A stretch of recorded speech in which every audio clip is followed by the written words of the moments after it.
Hello YouTube viewers, welcome to my channel Science to Technology. In today's show, Science Thursday, we're going to talk about heat sinks. So let's dive right into it. Now, what exactly is the problem that we need something like heat sinks? The reality is many things needs cooling. Now, it may sound counterintuitive that if you have something hot, let's say a IC, a car engine or a computer board, it generally will get cooled on its own because heat generally wants to go from high to low, meaning if this puppy is let's say 70 degrees Celsius and ambient temperature is 40 degrees Celsius, the heat inherently wants to go from hot to cold. So what's the issue? Issue is heat flow, meaning let's say your car engine, it can get as hot as let's say 400 degrees Celsius. That simply means atmosphere will wick the heat away, but consequence of that is that if it's let us passively cool, it's not fast enough, meaning heat flow is too low, meaning it will self-destruct before you can operate this puppy. So that is the one thing that you must understand. Like right now modern CPUs have what we call thermal throttles. Back in the days they did not have that. So you may have a CPU that was thermally destroyed, it will look intact because semiconductor itself has an upper temperature limit, and on a microscopic level it does not need too much heat in terms of hot, but it can easily get damaged in 120 and 130 degrees Celsius. So things will damage themselves, like they do not need something external to destroy them, they can self-destruct. Like you can have an IC that can literally go poof. It has happened, it is one of the things that happen. And it always need cooler medium, meaning you must find a way to dump that heat into a cooler medium. Liquid does not matter, vapor chamber does not matter, nothing matters unless you have a cooler medium to dump that heat into. Meaning if you have a server and you are extracting all the heat, and if the outside temperature is too goddamn hot, let's say 65 or 70 degrees Celsius, it would be very difficult for you. So this is one thing that you must know, that you must have a basically temperature gradient, meaning your hot side must be hotter than the ambient temperature, or basically cooler medium. If it's not, good luck, it's not gonna work. So that's the problem. We need high flow. That's the job of heat sinks. So let's start with basic heat sink. They are cheap, they are effective, they work, and you can buy them in generally passive and fan based systems. Now generally material choice, basically which material this puppy will be made out of, is basically defined on airflow, meaning if you have basic stuff, you're gonna use aluminum. Now if you have very high airflow, meaning let's say a server case or let's say engine block where you have a compressed fan that's like going YOLO on it, then you may choose copper, simply because, well, copper is a bit more efficient if you have high airflow. If you do not have high airflow on it does not matter that much. So that's why generally most of the time you will see copper itself. Now they do work, they're here, they're real, and back in the days they were good enough for basically CPU. However, they are not good enough anymore. Now why? Well, this is the reason. So if you put a CPU there, it will try to wick the heat away, basically the heat sink. Now heat sink is cooled, now the ambient temperature cooling, or you can have a fan that is passive, actively trying to cool it, but consequences, it's not fast enough, meaning this material is not fast enough. Heat cannot go from here to here, here to here, here to here. So inherently this choking itself. So once you start to put let's say 200 degrees Celsius, it will simply not cool it. That's the issue. So there are some serious limitation of basic heat sinks. So generally this sort of design you will always see in power electronics. For example, let's say a motor controller, inverter. Now primary reason for that is they do not get hot. Now like why? They are dealing with like kilowatts of power. Reality is they're supposed to be 90+% efficient or even more. So even if you have like say 10 kilowatt coming in, 10 kilowatt going out, does not mean that it has like 10 kilowatt of heat. Again, energy cannot be created nor destroyed. So if you have 10 kilowatt coming in and let's say 9.5 kilowatt going out, you only have to deal with 500 watts of waste heat. That's why generally this sort of system is more than good enough for basically inverters, motor drivers, things of that nature. Now again, in some case you may have like very high dense unit, or maybe it's not very efficient enough, then you may need something more, but that's why generally they are suited for power electronics and basic microcontrollers, basically microcontrollers that are like south bridge and secondary power regulators, not for CPUs, because CPUs are inherently just a heater. So if you put 200 watts in CPU, it becomes 200 watt of heating element, nothing else happens to that. The only computer component that something happens is like a fan. It consumes energy, it turns it into basically airflow. Magnetic hard drive, basically magnetic domains are changed, that consumes energy, and the disk splatter. Everything else just a heater. So if your motherboard is consuming let's say 80 watts, it's just a heater, 80 watt heater. So this is one thing you must know. That's why these sort of passive systems are really good for basic power level electronics, where you're not trying to dissipate like 500 or 600 or 800 watts of heat. If you have that kind of it, this system will barely hold up. Or you may have a system that can go into much higher temperature. Basically power electronics can survive around 150 degrees Celsius, so you can just let it get that hot. Now to solve that issue, we generally utilize heat pipe. Now heat pipe will allow you to basically, let's say this is your heat sink, you put a processor here, it does not go there. That's the issue. Like, you have this much material, you paid for this material, it's just not utilized. It does not matter which fan you put in. If this part is cold enough, what's the point? And it will create a scenario where heat is not going fast enough, and then you create a thermal choke point. Either your processor has to tone itself down or self-destruct. Now, heat pipe has the ability to take the heat from here and dump it here, and this is one of the fastest way of converting heat from A to B. For example, you can see the heat from this pipe is going to the ice, heat from here to go to ice. Now, they both are exact diameter of copper. Now, this is solid copper and this is copper heat pipe, and you can see it, like the moment you put ice there, the moment heat can go somewhere, it literally equalizes very quickly. Compared to normal copper rod, barely heat is being soaked away. It's very slow. Compared to this, is like, this is barely happening. It's like, took, already started to soak away. And this also has the ability to equalize the temperature throughout its range, meaning if it's a, let's say, this long heat pipe, you put heat source here, the whole pipe will get into the same temperature. That's another advantage. That's why if you have basically metal connecting there, it will wick heat away, because all of the metal would be on more or less the same temperature. Now, how do these magical puppy work? Well, they utilize with a pipe, and it's a partial vacuum, meaning they try to make it as vacuum as possible, and they generally put a low boiling fluid. Water can be used, generally not used. Ammonia is generally preferred. Now, again, water can be used if you have very high heat flux, meaning kilowatts of heat, then you may put water there. But water does have the ability to, convert massive amounts of heat. But for processor, it does not have that much oomph. You do need like that efficiency at that temperature, so generally ammonia is used. Now, other things could be used, other proprietary stuff can be used. So what happens here is basically you have liquid here, you put heat, it boils. Now, what boiling creates is pressure, high pressure. Now, it tries to equalize, it tries to go everywhere. Now, it goes there, it condenses where you have radiator sucking the heat away. At that point in time, it condenses and it becomes liquid. Now, liquid comes back. Now, how the heck liquid comes back? That's the amazing part of wick material. There is a wick material throughout the surface of the system, and that wick material, using capillary action, transports the fluid. That's why it does not require any pump, and that's why it's so fast. The liquid basically boils as quickly as possible, goes there, dumps the heat, and then condenses, and then capillary action moves it as fast as possible to the starting location, and it's a completely cycle. Now, there is some upper limits to this, meaning you can't just like YOLO it as much as you want, because if you put heat faster than the replenishing rate, meaning the liquid return back is limited. If you start to put too much heat here, it will create a dry spot. At that point in time, this, if you are talking about computers, they will thermal throttle. If you're talking about something else, it may cause damage.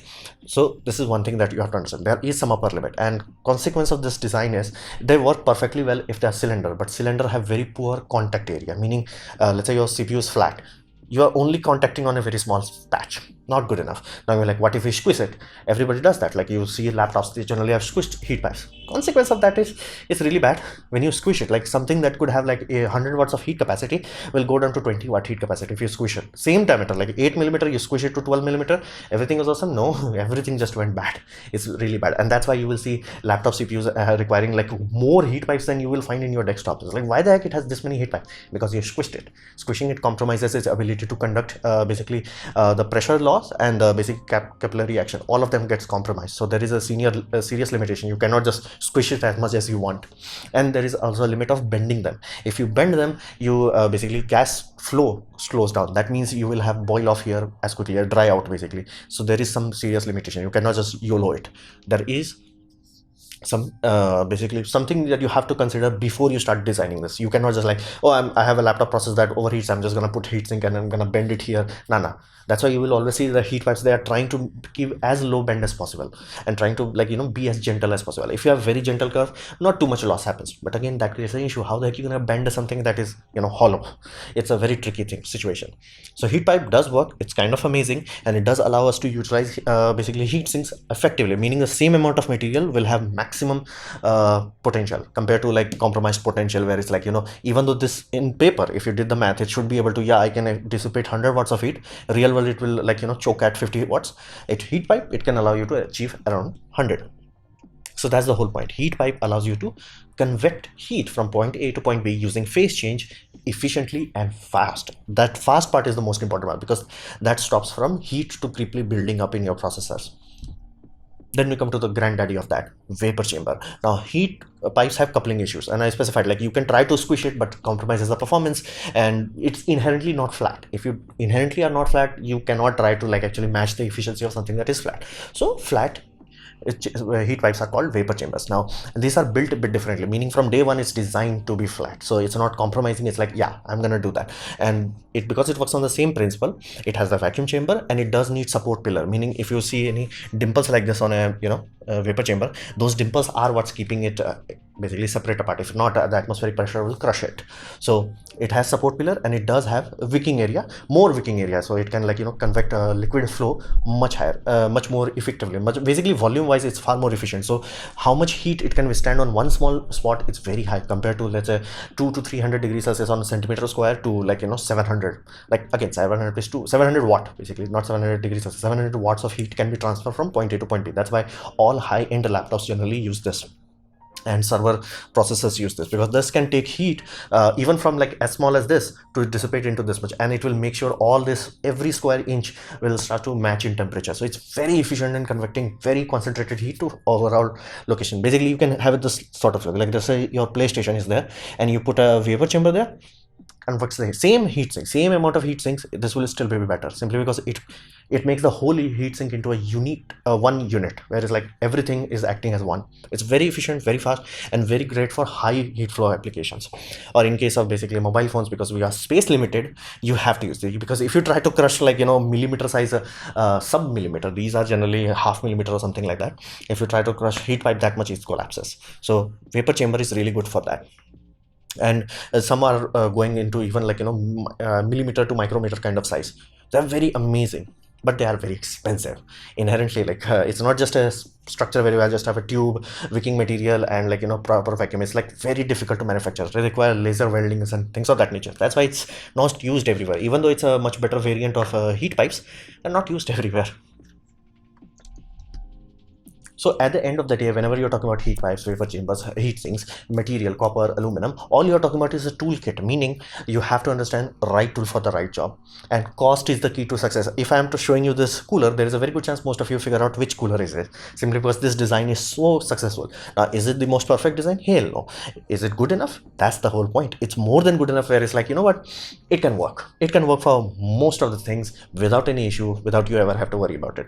So it has heat pipes. Now, heat pipes generally you want to squish them, but squish them too much, you compromise it. So it's only squished on one side. You can look at the basically aluminum block, it's circular on top, so that's way it's not compromising performance too much, but it's also improving the contact area. Good compromise. Then you are talking about bends. Now bends are far gentle as they can make sure they make it, and you can notice that one bend is harsh but another bend is very soft.